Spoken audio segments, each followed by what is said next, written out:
soon, and I'm getting stronger. Ginagawa mo.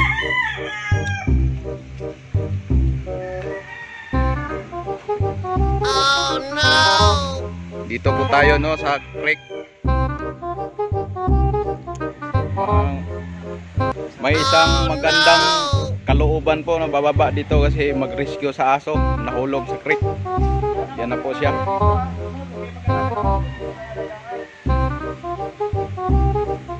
Ginagawa mo.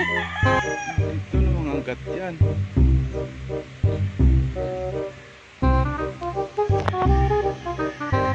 Oh no! Kaya na po, kinuha na po niya. What? Aso. Yan.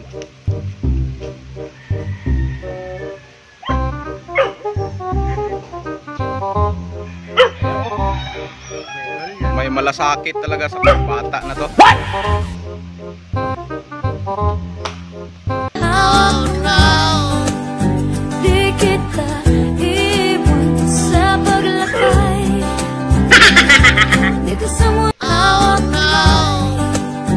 Di kita iwan sa paglakay. Di kasama. Ginagawa mo.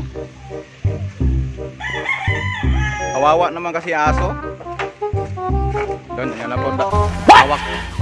Hawak na po niya yung aso. Mabait pala yung aso na yan. May magandang kalooban talagang. Oh no! Ginagawa mo. Talaga.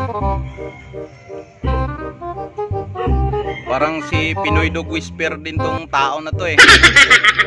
Si Listri sa Panta. Pit lover. Yan, paliguan na po niya. Mabait pala, di pala nangangagat yan. Pag bumili ka dito, magkano to? 15 mil din to. Kawawa aso. Mga kawawa pala siya. Silya ba yun? Nakahiga lang. Alaga. Tapos pakawalan lang din. Ganda naman to.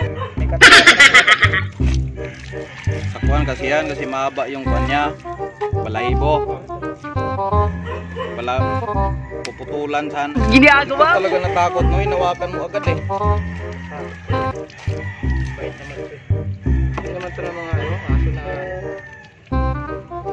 wala ako ng 2 weeks. Kala ko yung aso na kuwan lang, yung kaskal.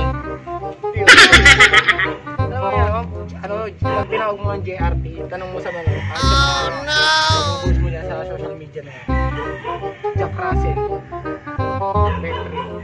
Breed siya ng Shih Tzu. Pure to. Napabayaan ang may-ari ito. Oh no! Kawalan ka mo. Dali lang Di ba may tali yan? Yan nga oh. Dali lang ang pagkakita.